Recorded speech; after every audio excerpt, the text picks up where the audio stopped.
The Battle of Britain is about to begin.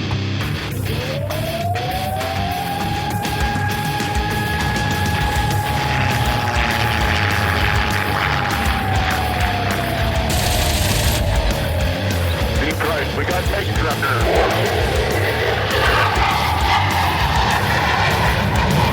Let's follow a range on me, Christ. I do have that on the target right now. I've got a couple of these right in front of me. I'm going after it. Right, I got him.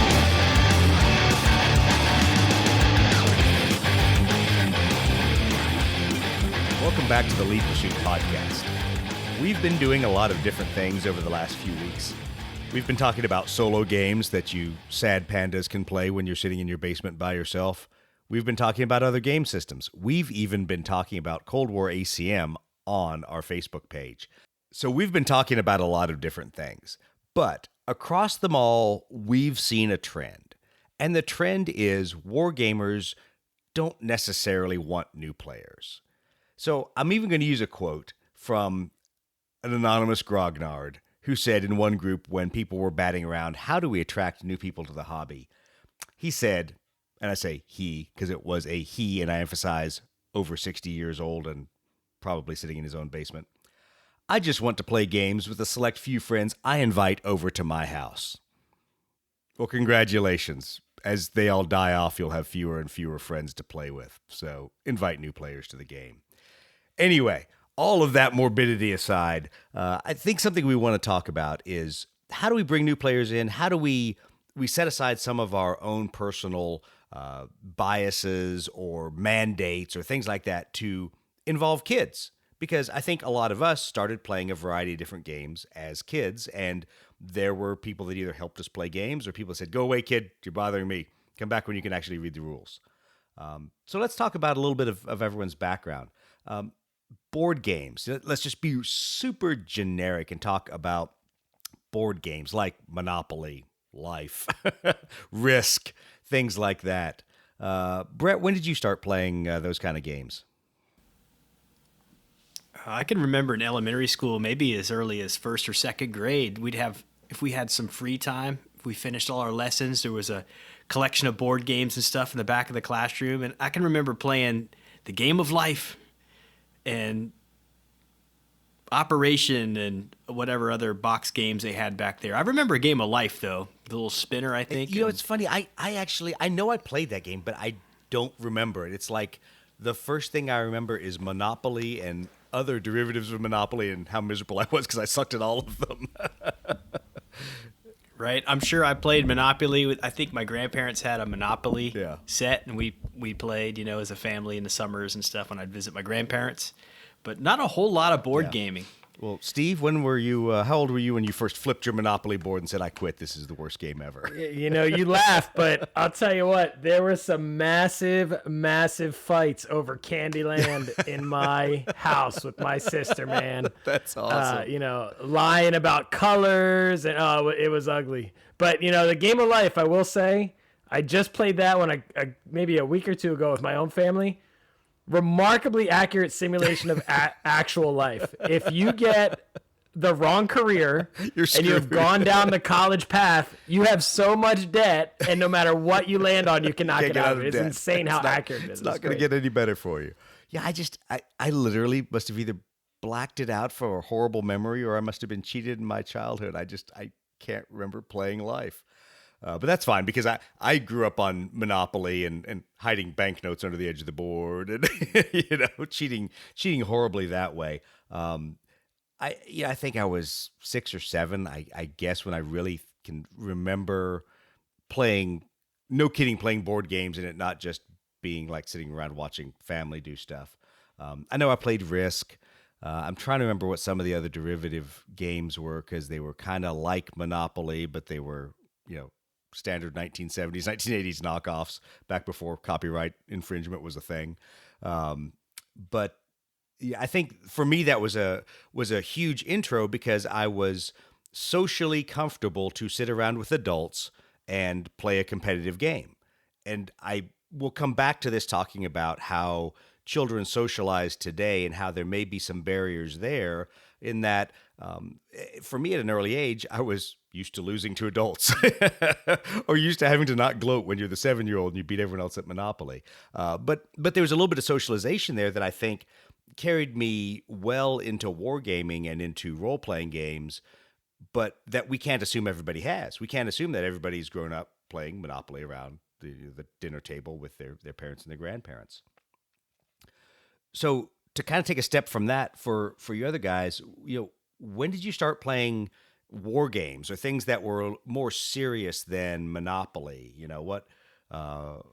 Brett, what was your first not Monopoly game? Does Battleship count as a war game? Only if you're driving the Moskva around the Black Sea. Oh, sorry. Yeah, I don't remember any. Wait, hold on. I have a toast. I have a toast to the games. Moskva.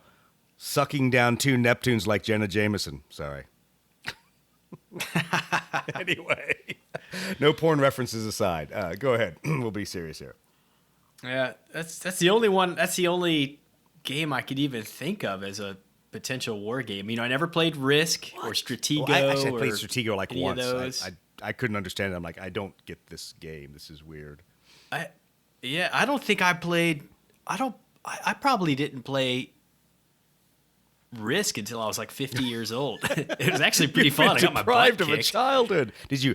You didn't play like Yeah. Axis and Allies or anything in college? Was when you always hung out with all the No. cool kids, didn't you? You were just drinking beer and having too much fun in Daytona Beach, weren't you? Shooting stuff and I see how it is. Steve, what about you for kind of a war game? Well, I'll tell you what, the very first war game I ever played, and it's going to be, everybody's going to kind of gasp. I guess you could say it was like a homebrew colonial era war game. I got some like toy soldiers at Gettysburg one time we went, and my dad and I had this white dry erase board, and we would just kind of draw mountains and stuff on it with a marker. And we had a little penny we would flip that was like artillery, and if you knocked the guys over, they were dead. But yeah, I guess, Casey's going to be like, waving his finger, I told you so, Civil War games are fun. He's going to get me back. Did you, But then, did you fight the Battle of Vicksburg, Virginia? Too soon? Yeah, we did. It was a real good one. Yeah, it was a good one. Yep, Vicksburg, Virginia was a good one. And then, I don't know, crossbows and catapults. You guys remember that one where you had like the little things with the rubber bands and you shot the Never stuff? played it. Saw on either Vintage RPG or maybe some other vintage toy Instagram. I saw it come back up and I'm like, I apparently was also cheated because I don't remember playing that. I remember having things like that, or actually I never did. It was, at one of my buddies' place. And I remember they had a big bonus room upstairs that he owned some games like that, but I don't remember, crossbows and catapults or any one of those specifically. Yeah, that was crazy. There were these little like plastic towers and stuff you built, and then you kind of like had some, I guess it was probably a rubber band or a spring-loaded little thing that like a ballista and a that's what shot. you Oh, it's cool. all you rich people up in rich states like Pennsylvania played. Us poor kids were out there. No. We had Green Army men I and had the firecrackers. knockoff. We just we threw Green Army men out there with firecrackers. I say crossbows and catapults, but I definitely had like, I don't know, some other weird version of it. It knockoff. wasn't the real one. Yeah, so it is funny to see some of those. Brett, did anything like that even remotely ring a bell? Well, these not out of the box games. It was more like Steve was talking about, like homebrew stuff. I can remember at a pretty young age, maybe around five or six, my grandparents had this really fancy Civil War chess set where it was the blue and the gray, and really fancy figures. And so I would set them up on the living room floor while my grandmother watched Price is Right or something, and I would shoot them with this little pellet pistol I had that shot little plastic pellets. And when they were all knocked down, I'd stand them back up. So there was a lot of that. And I can remember spending hours and hours outside. There was a place in the woods where there was this... A van down by the river? Yeah, they had the best candy. No, it was a spot where, like people used to dump trash and go shoot shotguns and stuff. So anyway, it was a fun place to run around in the woods and throw rocks and break bottles and stuff like that. But anyway, we'd collect shotgun shells and stick them around in this spot where there were all these dirt clods. And this big like rock wall or whatever, and just throw dirt clods at the shotgun shells until they were all knocked down. Those are like the enemy soldiers, right? Oh, yeah. And then when they were all knocked down, stick them back up. And I'm talking like all day long out there doing that. As stupid as it sounds, that was probably as close to a it'll war lead game. kind of into our next question about miniatures specifically. But I think even though I played a lot of war games as a young teenager, I think a lot of my war games were kind of like you're saying, Steve. It was me and a couple buddies, like, drew a map and, we said, well, you've got 5 tanks and I've got 7. And, there were competitive things like that, but they weren't formalized rule systems.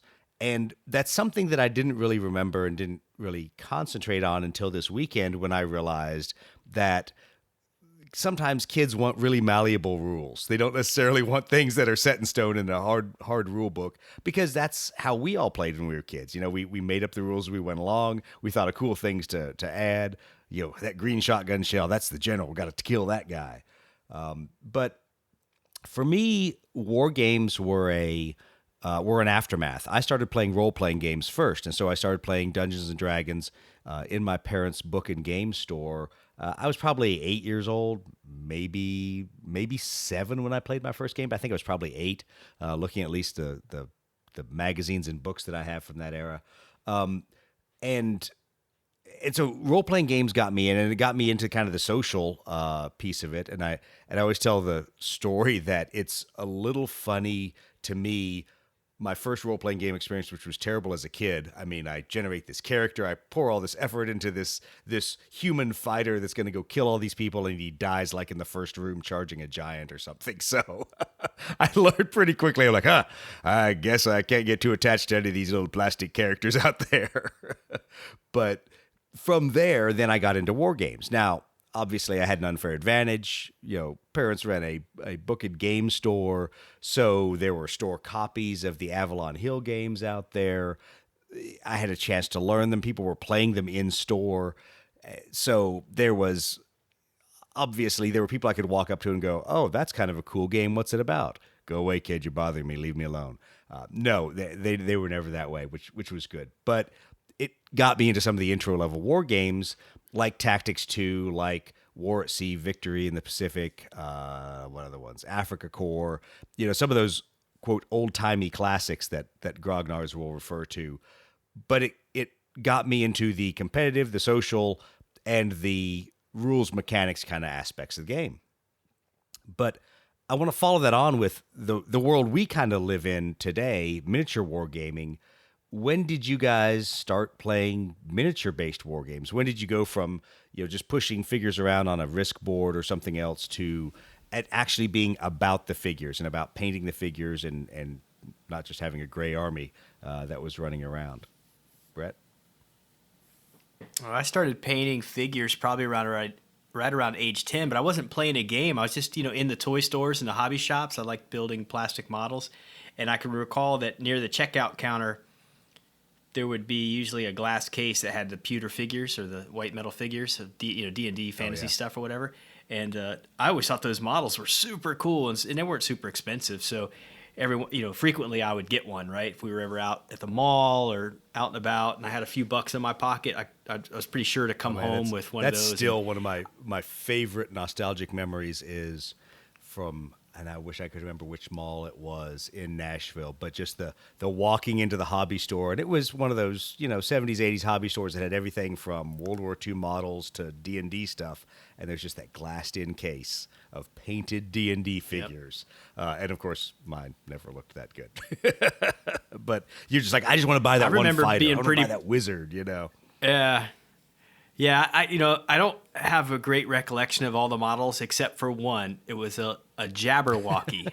Whatever that. So it's just really interesting dragon-looking thing, and I was really pretty pleased with the way it turned out after I painted it. I was probably painting it with like Tester's model paints. Let's not joke about that. I literally was, and I found those miniatures the other day, pulling them out of storage. My old Dungeons and Dragons wizard painted with bright, glossy blue Testers for his cloak. Right?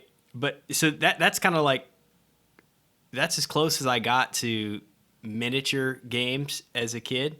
But fast forward, decades later, I think I was 40 when I discovered 40K. A friend of mine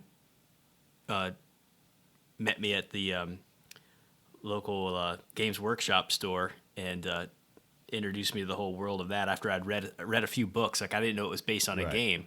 And we were talking about the Horus Heresy books. He's like, it's all based on a game, right? So I went in the store and I was that kid again with the Jabberwocky Look model, at all those cool models in the display case. Yeah. So that's how it all started for me, right? Steve? Yeah, well, I mean, the first miniatures game I ever played, I can tell you straight away, Christmas Day 1995 was the old Super Bowl version of electric football. Exactly. Man, You've got this whole alternate lifestyle where you've gone down this miniatures gaming thing, but it's electric football.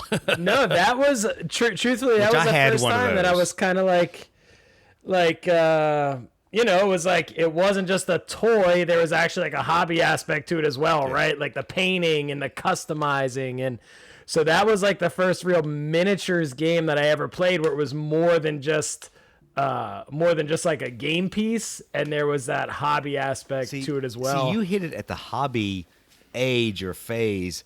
When I had it, I literally remember it was yellow figures and blue figures, and you put whatever decal you wanted on the helmet. That was about the level of hobby to it, Well, the internet changed everything, man. I mean, you found out there were a whole bunch of other losers out there sitting around this metal board that vibrated, and then just snowballed from there. Like, this is a great idea. But I think I was in 6th grade and I found one of those in the trash.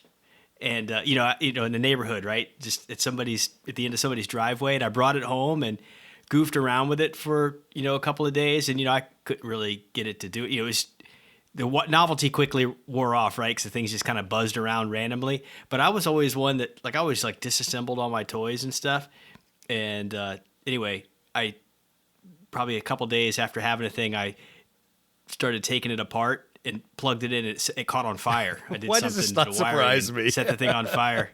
Yeah, so that's kind of as close as. Well, honestly, that's how that went. if you found it in the trash, somebody really messed up, because you could have at least recycled it. Got $4 or $5 back in the day when you could take the metal with your cans, right? I mean, exactly. Don't throw it out. At least recycle that for a couple bucks, right?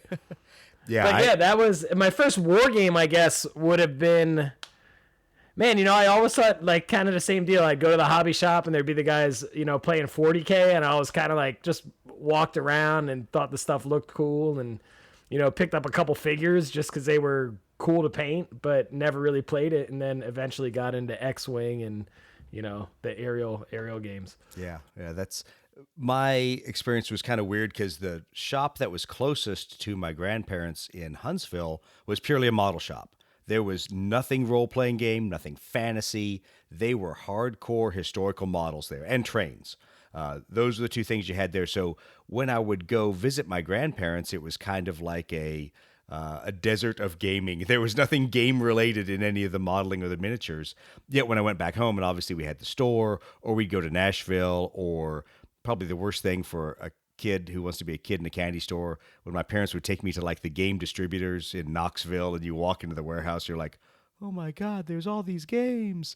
It was interesting for me to start getting involved in the miniature side, but I didn't really play true miniature games until I went to college and was still doing role-playing games, war games, computer games, whatever. And a buddy of mine was like, hey man, there's this cool game called 40K, Rogue Trader. It's got these little hunched over space marines, and look at this big ugly tank with treads that they've got. And so my buddy introduced me to Warhammer 40K, and the miniature bug bit me then. And I just started buying miniatures. But even then, miniature gaming wasn't my whole thing. Like you said, Steve, I'd buy and I'd paint stuff, but most of the games I played were still role-playing games or conventional hex and counter board games. Until I then got in flight school, got too busy actually doing a real job, and didn't have time to keep playing those things. So it was when I came back to wargaming in 2012 timeframe, it was right back into the miniatures piece. So kind of since then I've had to go back and remember, oh yeah, there's all these other war games that have these little pieces of cardboard. But I got drawn really back into the miniature side. So it's been funny to go grab all my old stuff and like I said, see stuff painted with testers colors or things painted in the era before washes when everything was just like you would paint whatever flat colors belonged on the model in the 1980s. And yeah, just even though there's detail there, you just can't see it. So I probably need to go back and strip some of those models and give them the treatment they deserve, even though my painting skills have not really improved any since those days. So that's all right. Okay, so let's talk a little bit about those important things about drawing kids into playing war games, because I think understanding our progression gives us a little bit of insight into what meant a lot to us and what kind of things kids may or may not have as experiences today. I think while a lot of war gamers malign collectible card games and that whole genre of gaming, you at least get interaction. You at least get people around the table, and depending on the game, it could be 2, could be 4 players. You get people understanding the dynamics of sportsmanship, winning graciously and losing without crying. But I think that those are things you can never assume because, number one, there are so many people that don't play collectible card games yet have an interest in historical things or science fiction things, as well as there's just a lot of people who their entire gaming knowledge and world these days is online, and that breeds a very different social dynamic. Steve, you're kind of our resident online shooter, airplane game player. What are your thoughts on how that impacts specifically kids that are then all of a sudden across a table from an opponent expected to play sportsmanship-wise? Dude, this is like a rabbit hole for me to go down if you want to start talking about kids and the way they interact, man. You're the one brainwashing all of our children, right? You're indoctrinating them. Responsible for the liberal indoctrination of the youth of America and the entire northeast of the United States. That's why they always get you coffee and do everything you say. Oh, wait, no, they don't do that either. Yeah, I think it is, right? I think kids just interact differently now than we did before, right? It's easy to interact with somebody online because there's no real... I don't know. I'd say it like a bad thing, but there's no real accountability for anything, right? There's no accountability for the way you behave, the way you conduct yourself, and if they don't like you, you just log off, never talk to them again, never see them again. Change your screen name and yeah, exactly. Yeah, it's just different. When you were at recess and, you ripped a kid's magic card in half or you stole a kid's Pog, that was like, you had to answer to that the next day, right? Yeah. I don't know because we didn't have those things when I was a kid, but okay, whatever, youngin'. But no, it's a valid point that kids today do grow up in a different level of accountability for just gaming than we did. For those of us that were playing Battleship with our friends or were playing games at school in kind of an organized fashion, it's very much a different world today. And I think that, at least for me, as someone who's demoing games or hosting games or things like that, is I kind of have to take a step back and realize one of the first things that I'm going to have to deal with is that kids may not know how they're supposed to interact around the table. And they just may not. You don't have to be a jerk about it, but sometimes you got to set the ground rules. And it'll be a theme that I'll say a couple times through here is you kind of got to know your boundaries. You got to know what you're good at. If you're not good with kids, then I recommend you don't try to teach them how to play war games. But you kind of have to have an ability to say, okay, I need to explain how everyone's going to interact around the table, because a lot of games are different. Some games are cooperative. Some games are directly competitive. Some are Euro indirect competitive games. So when kids get frustrated or when kids want to act as in what maybe we would think of as an unsportsmanlike way, we also got to realize maybe that's what they're used to in a highly competitive environment, is being confrontational, being in your face, confronting people and dragging their face through the mud whenever they lose. So did you get hurt by some kids this weekend? No, it was awesome. Are you scorned or what happened? Funny. Here? So it was good. So let me tell the background story to it. So probably played 6 or 8 games total with adults this weekend, and then I don't know how many times I got beat by this kid. But then again, we weren't playing Blood Red Skies in my defense. But he was one of the vendor's kids, and so he had a lot of free time. So whenever he was done roaming the vendor hall, playing the video games next door, whatever, he'd come over and want to play Blood Red Skies, and I put that in big air quotes, because rules were an evolving thing for him. And, he's about 9 years old, I'd guess, was obviously knowledgeable about airplanes, about history, but also was a child of his generation. He wants video game type things in a board game. He's like, well, can I fly over there and that upgrade my pilot skill? What if, and he asked a lot of questions that are very video game oriented. And you're like, no, this is a historical game, young man. You're pilot skill 3 and you shall be pilot skill 3 for the whole game. But it gave me a little bit of insight into the things that he cared about, or things that would drive historical grognards nuts. Like when he's like, well, why can't an American pilot use ram attack? What if I want to ram my Wildcat into the zeros? So things like that kind of broadened my perspective to realize the other 6 or 8 games I did with the adults played by my rules. But yet when I was playing with kids, that it changed. If I enforced the rules the whole time, A, he would have had no fun, and B, he probably would have walked away and said, I don't want to play Blood Red Skies. That game sucks. That guy's a jerk. So that's a little bit of the impetus of it, where it at least caused me to step back, because a number of kids were in a variety of different games, either role-playing games, board games, some of the demo games that were going on there. And it was interesting to watch each of the game masters or hosts and how they interacted with the kids, because I found it very interesting. I think the most, the reactions I expected the most were out of the role-playing game GMs. I understood where they were coming from. They were very gracious in everything they said. They were always a little bit deferential to the younger kids that were playing with older adults. They would kind of lead things along, go, are you sure you really want to do that? Do you really want to charge in and stab the giant with that sword? But they were really catering to the entire audience while making sure the kids had fun. And then I said at one game where it was obvious that the guy who was running it was all about the rules.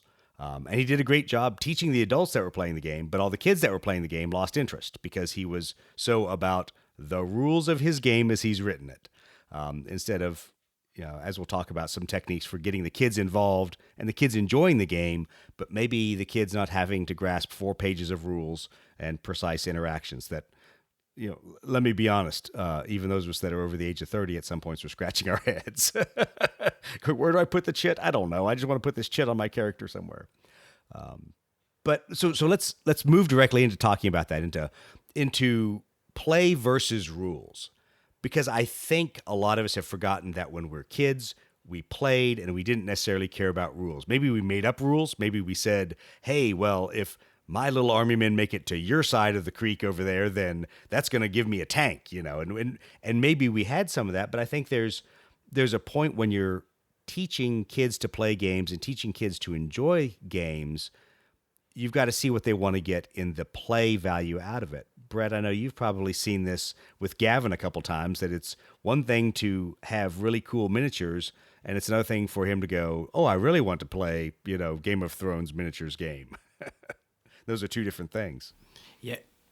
He's had so many games of his own on the floor with hundreds of miniatures spread out on the floor, and I hear him making all kinds of, battle noises and stuff, and I'll peek in and see, and he's, having the greatest time. But when I try to convince him, hey, let's sit down at a table and play some kind of one of these games in some way, he's been real reluctant. And I fault myself because I think a few years ago, in an effort to try to maybe bring some kind of game to like a weekly thing, like maybe Wednesday night game night with a family, I actually, I did a few things right. I did some research to find out, what's a good game for people for a family that doesn't really play games.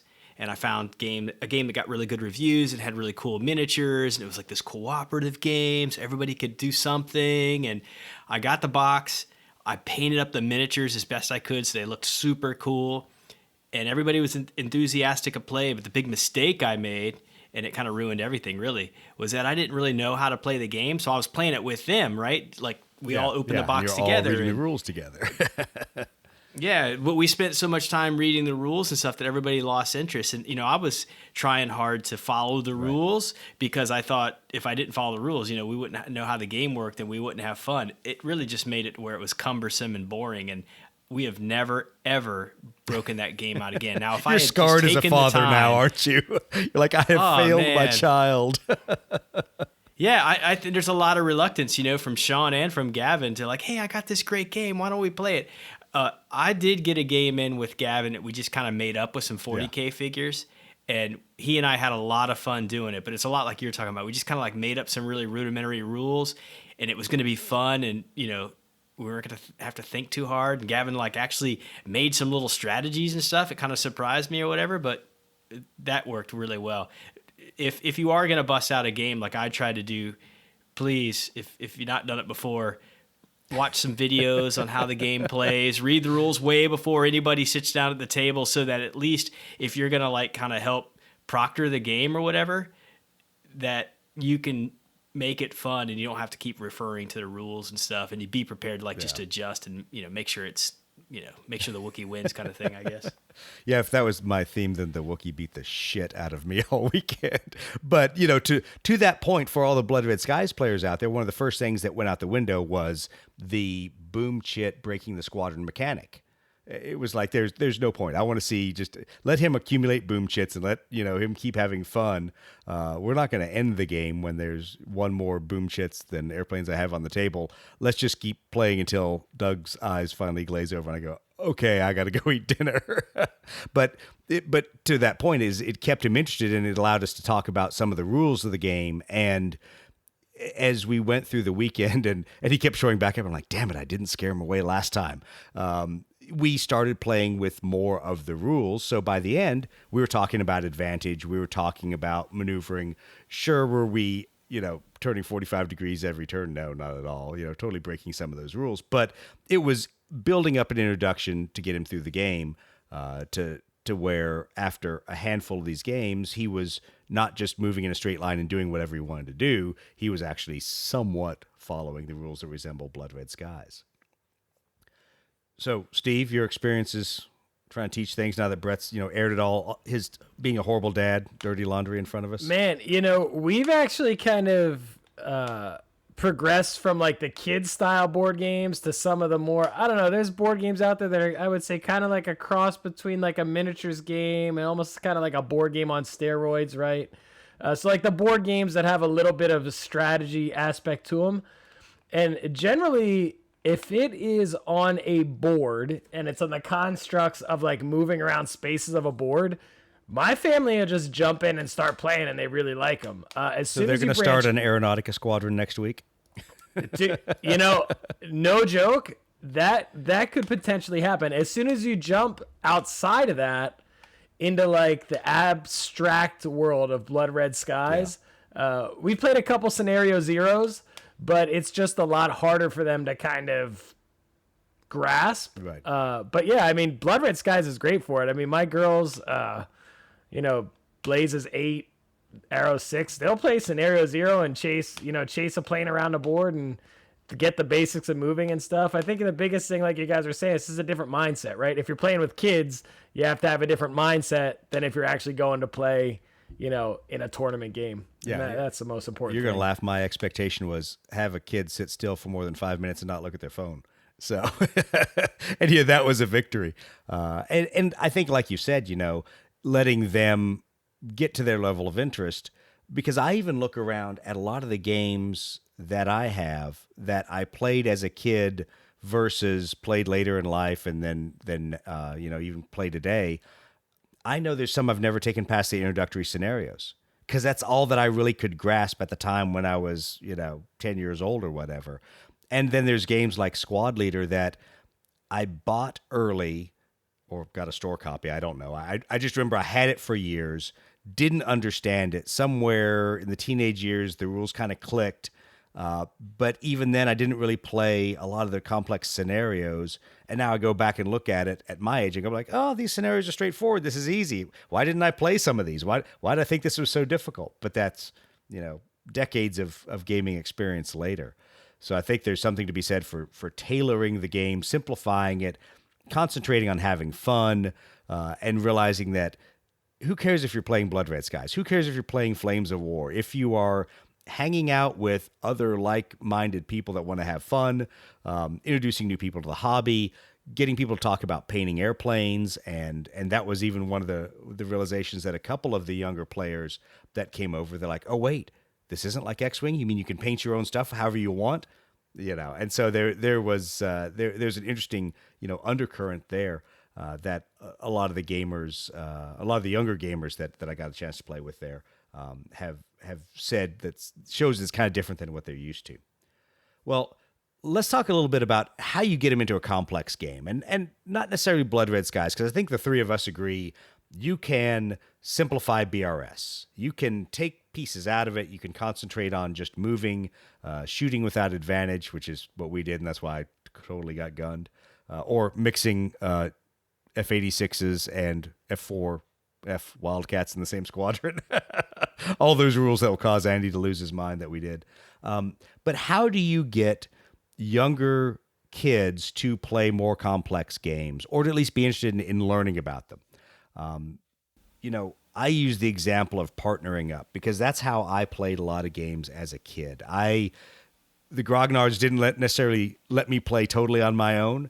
They didn't let me just jump in there and totally derail the game by asking a million dumb questions that seemed really insightful to me at 10 years old, but apparently now in hindsight were really dumb questions. But they would partner me with an adult, and most of the time the adults were really good about it being a collaboration between us two, where, they'd ask me, what do you want to do? Where do you want to attack? But I think part of that with war games is your opponents also have to be really not in a super competitive smash face kind of mindset, that they're going to sit there and let you all discuss openly what you're going to do, and not use that discussion or that knowledge, against the players. Have you guys ever seen anyone do that kind of that mentorship or partner up kind of wargaming with kids? I saw some good examples of that when we did that demo game at Adepticon. The one really great demo game, I think it was kind of like that. I mean, we didn't know the game, so we were just like kids, if you will, right? Pretty much were. We had plenty of questions, and I into. got distracted easily, and I wanted to eat pizza. Yeah, but the guys that were like, the DM, if you will, they were super enthusiastic, and they stacked the deck ahead of time. I think there was, it was they preset the first tiles of the game in a way that I'm sure it was, I don't know, rehearsed in a way, like thought through anyway, where they knew, okay, if we put things like this, it'll be sort of it won't be overwhelming. Right. And some fun things will happen. And probably if there was like cards to draw from that made things happen, they made sure those cards were fun cards and not like, a buzzkill card right out of the gate. Well, and that was so that was one of the good things that one of the dungeon crawl games that we played there that the guy did is he totally sculpted the decks you were given.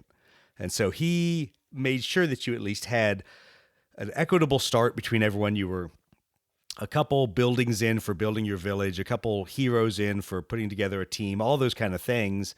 The only, debrief point that we all had afterwards was, hey, and if you got a kid there, give him an adult mentor, or, make sure you don't give him the complex cards that it's going to cause him to have to sit there and think about the rules. But yeah, it's one of those things where, as John always says, let the Wookiee win.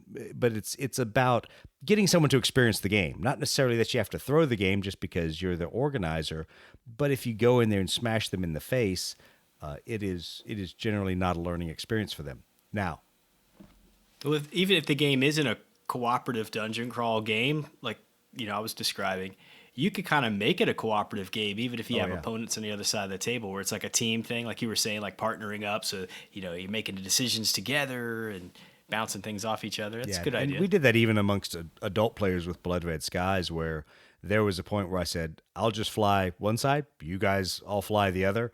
And that way it gave me a chance to let them talk together, think together, work together while I flew the Wildcats and they flew the Zeros. So it isn't just necessarily for kids. You can do it with a lot of different levels of players. Encouraging your kids to paint the models and factions they like. I laugh because this is where I go, come on, Brett, you were such a terrible father. You should have known this. I think that's a a huge thing for a lot of the games that we end up buying is we want to paint the figures. We want to curate this experience. And I think kids have a little bit more vested interest if they have built the model, painted the model, played with the model. Because here's the funniest part. So the aircraft that one of the younger players enjoyed the most was not any one of the painted aircraft that I put out there. They literally went over, grabbed a P-51 that was still primered in the box, stuck decals on it, and then that became their hero airplane, their ace. And I'm like, don't you really want those nicely painted F-86s over there? But that, because they had made it theirs in that sense by putting the decals on it, that was their star airplane. So it suddenly just flipped the switch for me that if you're not involving them in the crafting of the miniatures, they may not be as invested because they're just going to look at it like any other toy that someone's randomly thrown in front of them. Yet when they've painted it or they put it together, there's a real vested interest there. Yeah, I would definitely agree with that. And even at Adepticon, there were at the man, I want to say, is it Reaper Miniatures maybe? Always has a table there with figures and paints. There were tons of kids just sitting down painting miniatures and, you know. How many of those kids were playing Meat Grinder later? That's what I want to know. Yeah, at least 2 of them. Yeah, but I mean, you know, it is true. You know, just get them involved somehow. Right. And kind of accept that they might not get involved the same way as you do, but the fact that they're involved at all is at least kind of opening that door. Well, it's kind of a win in that sense. You know, and it's like a lot of things where we always tend to, as adults, put our expectations for performance on kids as if they were adults, and we forget they're just kids. There was a moment there where this weekend I finally understood how my dad must have felt watching me as a kid play with his really nice metal toy soldiers from the 1940s, as I was watching kids play with really nicely painted models from Trevor. And I was like, well, if I have to have Trevor paint me another set of TBMs, that's fine. Might need some more Hurricanes after this is all over. A couple more Ram attacks from the U.S., and I won't have any models left. But there was a point where I also had to kind of to check my my arrogance, my grognard-ism, whatever it was, and go, they're just resin fighters. They're just plastic fighters. Who cares? You know, if kids are not handling them as gingerly as we would, they're viewing them as toys. So when they set them down on the table and they don't nicely place them down and aircraft go flying, get over it. What other kind of things have you guys seen? You were talking about that aesthetic thing and, like, you know, letting a new gamer, you know, kind of pick their faction based on what they're into or whatever. I think that's the root of how I had finally had kind of a successful proto game, if you will, with Gavin. Was he's really into anything that's like really disgusting or really alien or demonic, right? I'm sure Sean loves that. These, like, yeah. So you know, most of my collection is all like the real clean Space Marines, right? Roman Legion in space kind of stuff. And he likes like zombies and like the monsters that have like guts spilling out and stuff, right? Thankfully, I have some of those and they're painted up and he's kind of into them and he plays with them occasionally. And so I talked him up about it. It's like, yeah, you know, those poxwalkers you like, the zombie-like things, you know, kind of telling a little story and suggesting to him that there's a way we could play where he could like have this zombie horde and see how long it would take for them to overtake a couple of, you know, snipers on top of a, you know, some kind of, you know, trapped in some building. And so we just kind of made a game where he like steadily marched the guys towards them. And anytime he lost one of those guys, all it did was back the ones that got lost to the back of the table, but the rest of the horde continued to come. Right. Nice. And he actually had a good time. It took us about maybe 30 minutes of gameplay. And it was real simple because we played on kind of like a little hex mat from it was like a blasted desert mat from like dust or something. I think it's it's got a grid on it or something, so it was really easy to tell like what 6 inches was or whatever. So he was able to move, and anyway, it's real simple dice rolls. He was either, you know, hit and wound, or I think in his case he could dodge some wounds, and if he rolled a 6 and this guy didn't get killed or whatever, so they would just keep coming.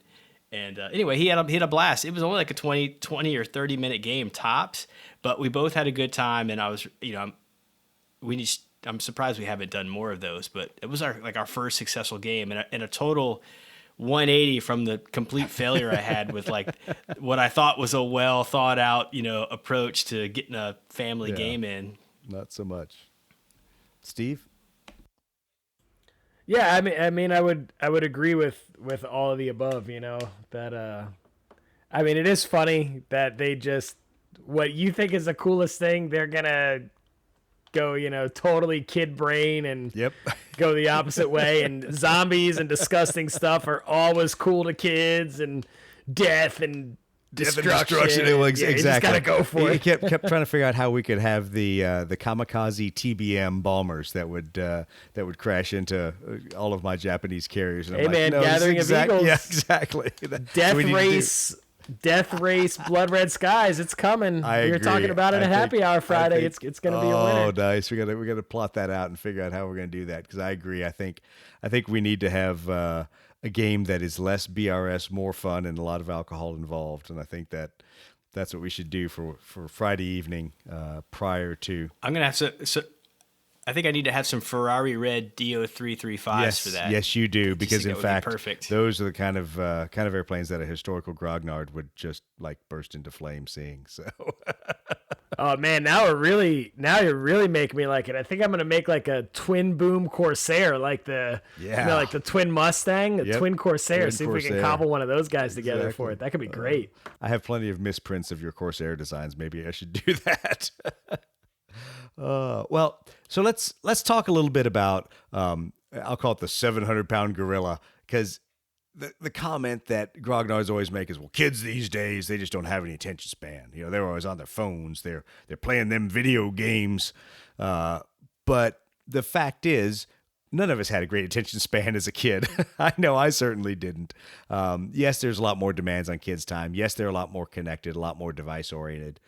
But what are the techniques you guys can think of and that you've kind of experimented with and done to hold kids' attention span when you're trying to play a game like that, especially miniatures based? You mean besides take their phone and throw it away? Yeah, like besides strategies? that one, that one doesn't count. Taking their phone and putting it in the fire safe does not count as a strategy. No, I think just having a good expectation when you get started, right? That this is going to be different, and just having the patience with them.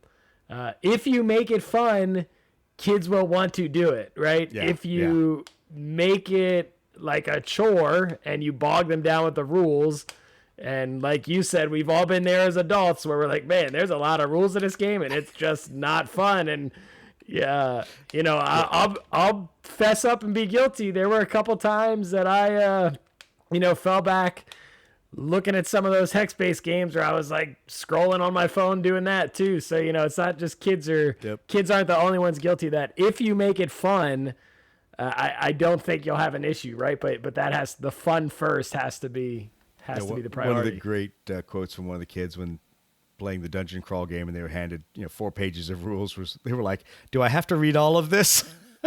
And then all of us started laughing, and in fact, like the 70-year-old guy next to him was like, no, I'd actually prefer to have it all explained to me too. I don't want to read all this.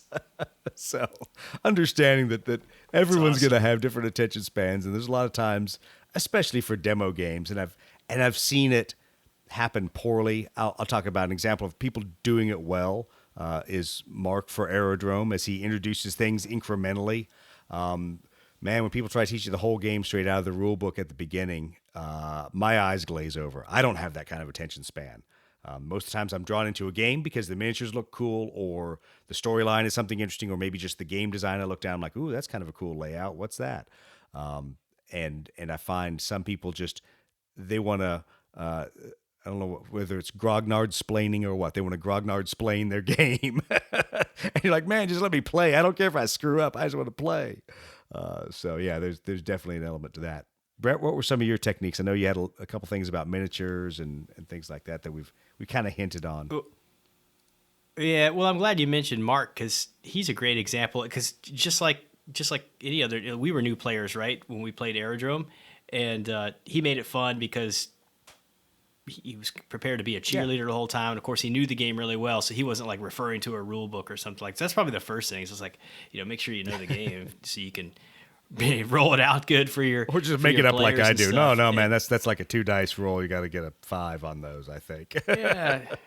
Well, and the kids, I don't know. It's they lack attention. I think it's just they have so many things they can go to. If this thing sucks, man, it's like 20 other things. They could be playing DCS, flying SU-27s SU-27s and crashing them. So that's right. Yeah. No, I think there's a point to that when you're playing some of these games, you are literally competing with a bunch of other things they could be doing. And so if they're having fun, if they're enjoying it, if they like the tactile feel of moving little airplanes around and the ability to have map boards and all kinds of cool stuff out there, then I think they get attracted to it. And like I said, if you just totally bog them down and bore them with the rules, then they're just going to go do something else. They're going to do something where they don't need to know the rules because there's a tutorial to walk them through, or they can go watch their favorite YouTube channel, give them the level walkthrough, and figure out how to ace the game. So we didn't talk much about it. We talked briefly earlier about stacking the deck. So techniques for stacking the deck without making it obvious. I know Steve's shaking his head. What's up? That's tough, isn't it? No, I don't know, man. I'm a big proponent of making them lose. Yeah. Like, I gotta tell you, Make him cry early.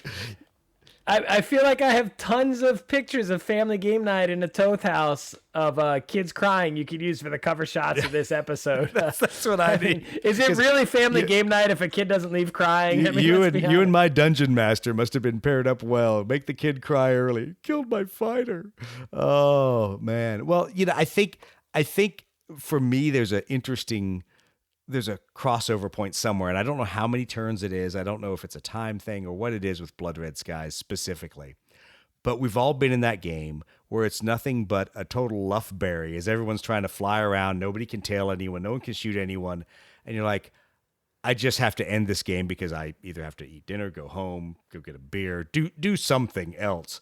And as the host, I hate to do it, but I'm like, I'm just going to shoot a hostage right now. I am just going to kill one of their fighters because I can, and it will make the game end that much faster because I can't take the pain anymore. That's probably a bad thing to do, but I also think that sometimes for demo games, maybe with kids, maybe not with kids, depends how much they're enjoying it, but I know definitely with adults, sometimes you just got to finish the game. Sometimes letting them win isn't as important as just, okay, we're going to take this to a logical conclusion, and the conclusion is, you freaking lost. You know what? Actually, even more than stacking the deck, right? I would say the redo is a great tool when you're playing with kids, right? Like, oh, you did that. Would that be like a take back? Do that or are there again? no take backs? Yeah, little take backs. Okay, little take backs? Some take backs. Yeah, that's actually I'm actually some take back Steve. That's what people call me when we play. Oh, okay. So I'm side slip Doug. You're some take back Steve. Brett, what are we going to call Brett? We got to have a name for him. But I think with kids, that's a great strategy, right? Like, oh, that didn't really work out. Do you want to redo that, or what if you did this other thing instead? I think the redo is a good strategy to use. Yeah. Because once again, it's a game. I was thinking about some of the games we play here that we continue to play regularly. We always have fun doing it. Usually when we're on vacation, we'll play Exploding Kittens, right? And so obviously not a board game, right? But a fun game. What makes that unstable unicorns. What makes that fun? Yeah, what makes it a game that we all want to play and it look forward to playing? Like when we're on vacation and stuff, we might play 2 or 3 rounds of that, every night. It's crazy. Right. And it's because right away we get into interesting interactions with the other players and a lot of smack talking, and you're taking stuff from your other players and so if you can make in the context of say Blood Red Skies, if there's a way to sort of stack the deck, I guess, to create the scenario situations where that kind of dust up kind of stuff is going to happen frequently and early, it's just going to make it more fun, whereas a lot of times we've all had those games where you're like, it's a cagey game and it's hard to make things happen because everybody's playing their best. I'm trying really hard to get on Steve's tail and he's dodging me and getting away and we can't, we're just going around the table. You got to find ways, I think, for somebody who's new to the game to mix it up early on. So what you're saying is make some of those fun, more dynamic things happen. You've got to be a blue falcon, not a tryhard. That's what you're going to say, right?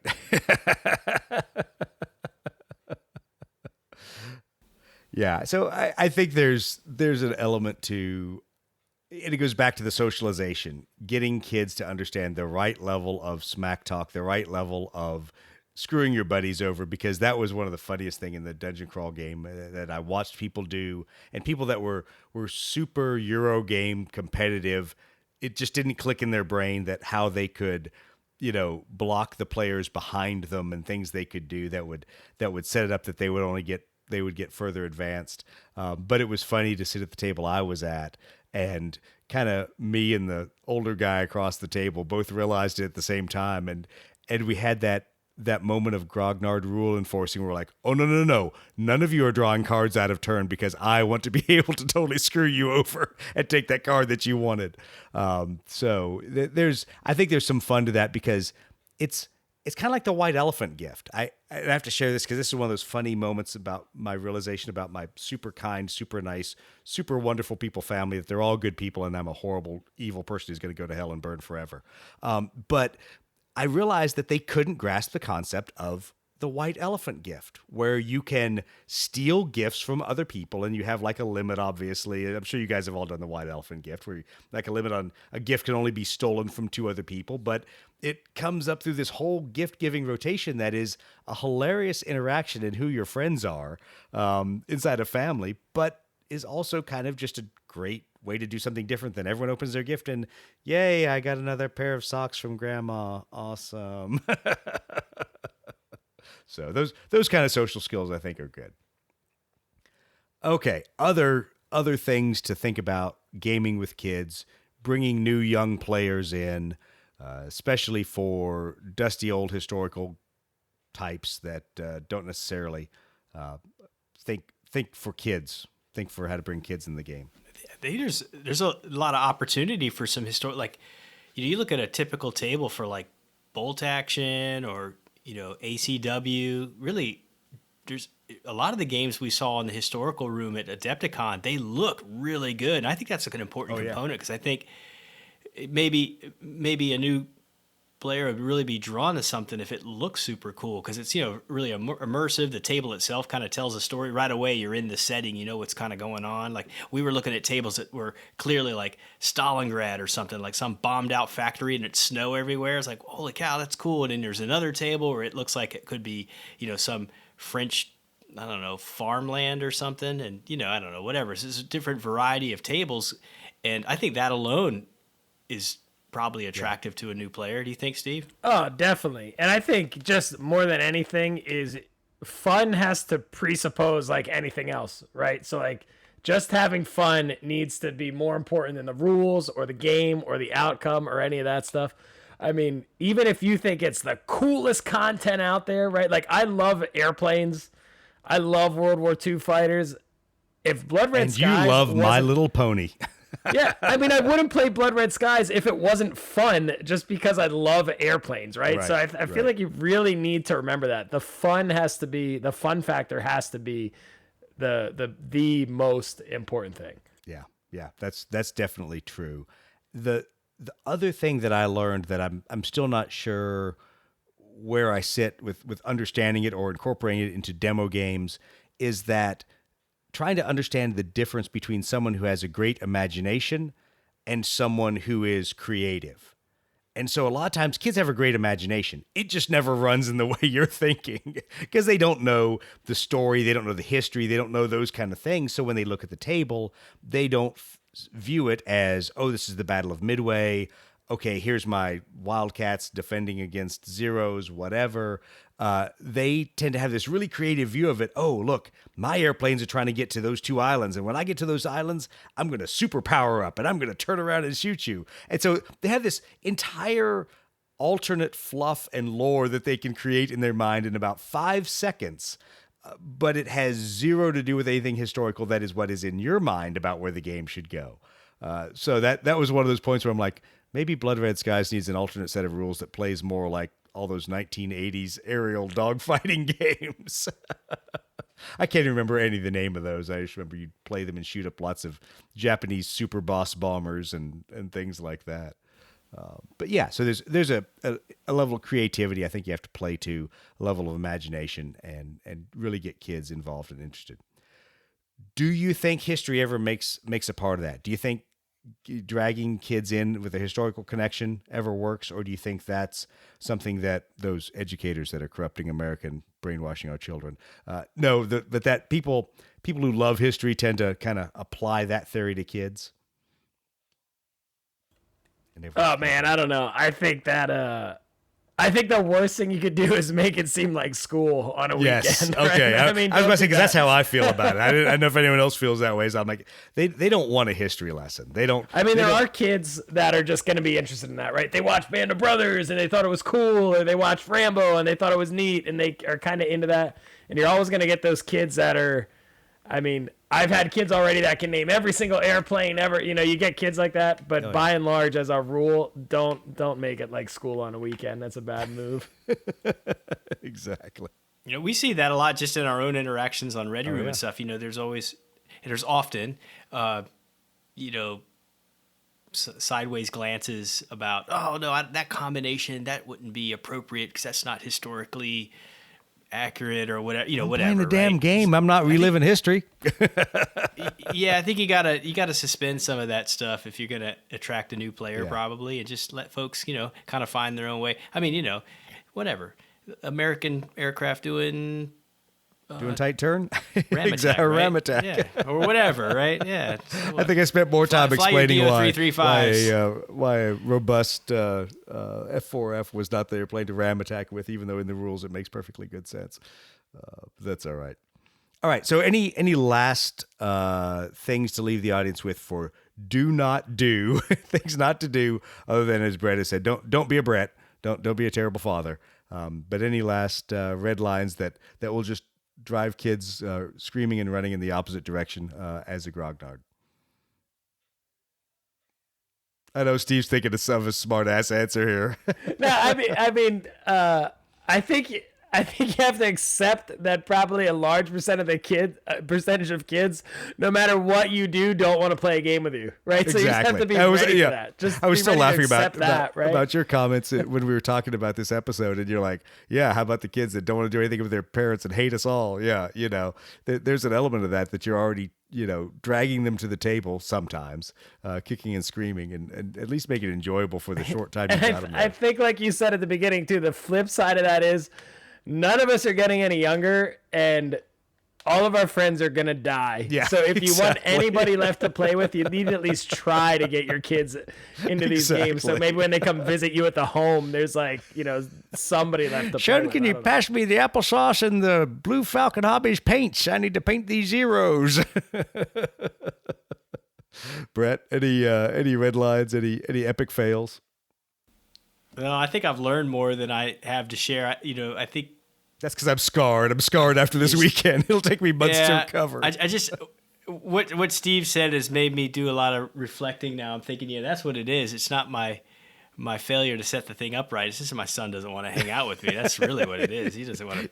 He's got better things to do. I'm than gonna hang out with me, the girls, playing not this whatever game. loser. And you have a pool, so you're totally fucked. I mean, you are done at that point. Yeah, exactly. He's like, I live in Pennsylvania, so there's a solid 5 months we're all stuck inside together, and I have to beg my kids to play games with me. You're in Florida. You have like a 1% chance. You're really in a tough spot. Oh, well, awesome. Well, let's cover a couple things as we wrap up. Let's talk a little bit about calendar and schedule, because we didn't talk about introing. We jumped right on in. We've talked previously about Twisted Lords. We're totally dropping the ball there and leaving Casey holding the bag. So 22 to 24 July, there will be some Blood Red Skies games there. Casey will do his best not to lose his mind, but to host some fun games and do some BRS stuff there. John, of course, will have the Bismarck. He will have the Hornet. So plenty of ships to sink, Big Red Skies airplanes to play with. And once again, if all of you people that like Big Red Skies, you bunch of weirdos, you know who I'm talking about, all want to play Korea again. That was an awesome game. I'm sure guys will set that up and we'll do Big Red Skies for Korea. Same weekend, Historicon. Steve hopefully will break away, maybe drag the kids to go there and hang out, look at a couple games. But then from there, NashCon in mid-August, 16 to 18 August. Yes, I will be there. No one else will. So I know none of you like me. You all like Brett, Steve, and Casey much better. So don't go to NashCon. That way I don't have to beat you all at Aerodrome as I rack up more kills and get my ace kills. And get ahead of Steve. Steve, how many kills do you have right now? I think we're even in Aerodrome 2.0, but okay. if you add your total 3-0. kills Yeah. to Korea, I'm ahead by quite a bit. I may have to get ahead and actually play a couple 3-0 games. So I'll be at NashCon. Blood Red Skies tournament will be there. Hopefully we'll do some Aeronautica. We'll see. All depends on tables, and we'll know more as we get closer to the end of the summer. Crucible, this is the big one. So 30 September to October, it's looking like a huge push for Lead Pursuit for us to do a Gathering of Eagles type event. We know that the Warlord team has definitely got us some tables to play Blood Red Skies on, to do tournaments on, to keep playing throughout the weekend. So come down to Orlando, go see the mouse, or send your wife and kids to go see the mouse while you come play games with us and have a good time. And then we will go on from there and figure out the rest of the schedule. I know there's Siege of Vicksburg somewhere there in October, and we'll go through the rest of the things with Millennium Con in November, and then it'll be December, and it'll be the holidays, and I'll be spending money buying games for other people that don't like me. But that's the schedule in a nutshell. Along with that, please go out there. Please like and comment on our podcast. A lot of new people out there that are starting to listen to Lead Pursuit. Apparently, you all must have nothing to do, to include even one of my best friends from high school. Her husband started following us on Facebook, and God forbid if he actually starts listening to the podcast, we're all screwed. So the world has become way too small when I run into friends from high school at these gaming conventions. So thank you, everyone. Thanks for listening to us. We will talk to you all next week with another episode of the Lead Pursuit Podcast.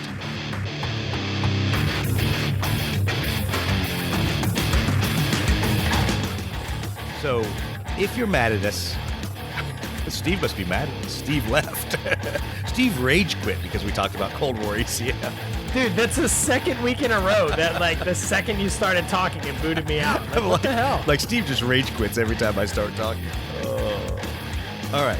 Your intros suck. This is the worst podcast ever.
Thank you all very much. We will talk to you again next week with another episode of the Lead Pursuit Podcast.